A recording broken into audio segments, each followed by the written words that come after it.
حضرت ابو بکر صدیق رضی اللہ تعالی عنہ، حضرت ابن زبیر رضی اللہ تعالی عنہ، حضرت علی رضی اللہ تعالی عنہ وغیرہ کی نمازوں کے حالات۔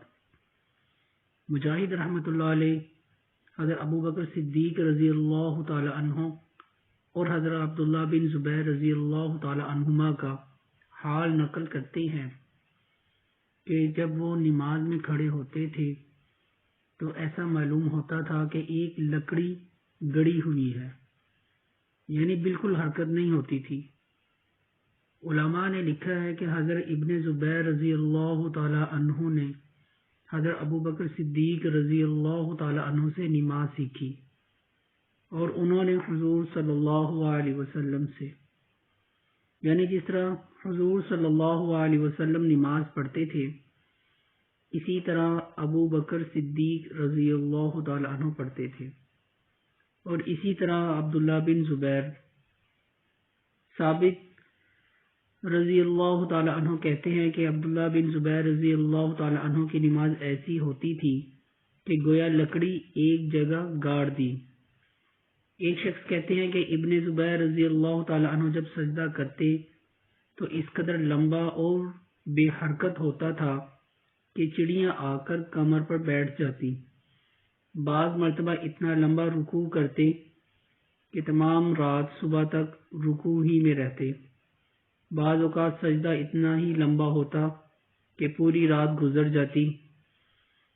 جب حجاج کی حضرت ابن زبیر رضی اللہ تعالی عنہ سے لڑائی ہو رہی تھی تو ایک گولہ مسجد کی دیوار پر لگا، جس سے دیوار کا ایک ٹکڑا اڑا اور حضرت ابن زبیر رضی اللہ تعالی عنہ کے حلق اور داڑھی کے درمیان کو گزرا، مگر نہ ان کو کوئی انتشار ہوا، نہ رکوع سجدہ مختصر کیا۔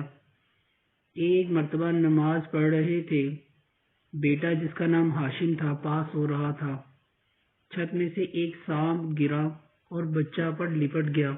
وہ چلایا، گھر والے سب دوڑے ہوئے آئے، شور مچ گیا، اس سانپ کو مارا۔ ابن زبیر رضی اللہ تعالیٰ عنہ اسی اطمینان سے نماز پڑھتے رہے۔ سلام پھیر کر فرمانے لگے، کچھ شور، کسی آواز آئی تھی، کیا تھا؟ بیوی نے کہا، اللہ تم پر رحم کرے، بچہ کی تو جان بھی گئی تھی، تمہیں پتہ ہی نہ چلا۔ فرمانے لگے، تیرا ناس ہو، گر نماز میں دوسری طرف متوجہ ہوتا، توجہ کرتا تو نماز کہاں باقی رہتی۔ حضرت عمر رضی اللہ تعالی عنہ کے اخیر زمانہ میں جب ان کے خنجر مارا گیا، جس کی وجہ سے ان کا انتقال ہوا، تو ہر وقت خون بہتا تھا اور اکثر غفلت بھی ہو جاتی تھی، لیکن اس حالت میں بھی جب نماز کے لیے متنبہ کیے جاتے تو اسی حالت میں نماز ادا فرماتے اور ارشاد فرماتے کہ اسلام میں اس کا کوئی حصہ نہیں جو نماز چھوڑ دے۔ حضرت عثمان رضی اللہ تعالی عنہ تمام رات جاگتے اور ایک رکعت میں پورا قرآن شریف ختم کر لیتے۔ حضرت علی رضی اللہ تعالی عنہ کی عادت شریفہ یہ تھی کہ جب نماز کا وقت آ جاتا تو بدن میں کپ کپی آ جاتی اور چہرہ زرد ہو جاتا۔ کسی نے پوچھا کہ کیا بات ہے؟ فرمایا کہ اس امانت کا وقت ہے جس کو اللہ جل شانہ نے آسمانوں اور زمین اور پہاڑوں پر اتارا تو اس کے تحمل سے عاجز ہو گئے، اور میں نے اس کا تحمل کیا ہے۔ خلف بن ایوب رحمۃ اللہ علیہ سے کسی نے پوچھا کہ تمہیں نماز میں مکھیاں دکھ نہیں کرتی؟ فرمایا کہ فاسق لوگ حکومت کے کوڑے کھاتے ہیں اور حرکت نہیں کرتے اور اس پر فخر کرتے ہیں اور اپنے صبر و تحمل پر اکڑتے ہیں کہ اتنے کوڑے مارے میں ہلا تک نہیں۔ میں اپنے رب کے ساتھ کھڑا ہوں اور ایک مکھی کی وجہ سے حرکت کر جاؤں۔ مسلم بن یسار رحمۃ اللہ علیہ جب نماز کے لیے کھڑے ہوتے تو اپنے گھر والوں سے کہتے کہ تم باتیں کرتے رہو، مجھے تمہاری بات کا پتہ ہی نہیں چلے گا۔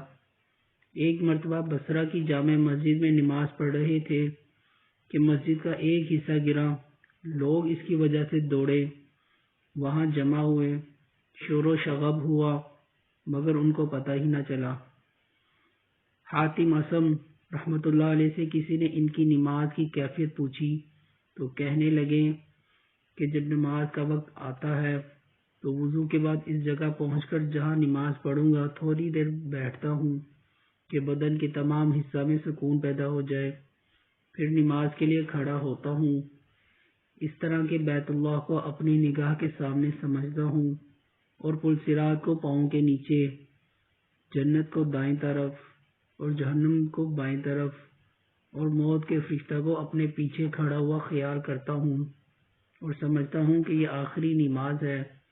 اس کے بعد پورے خضوع سے نماز پڑھتا ہوں اور اس کے بعد امید اور ڈر کے درمیان رہتا ہوں کہ نہ معلوم قبول ہوئی یا نہ ہوئی۔ اللہ پاک ہمیں ان حضرات کے نقش قدم پر چلنے کی توفیق عطا فرمائے، آمین۔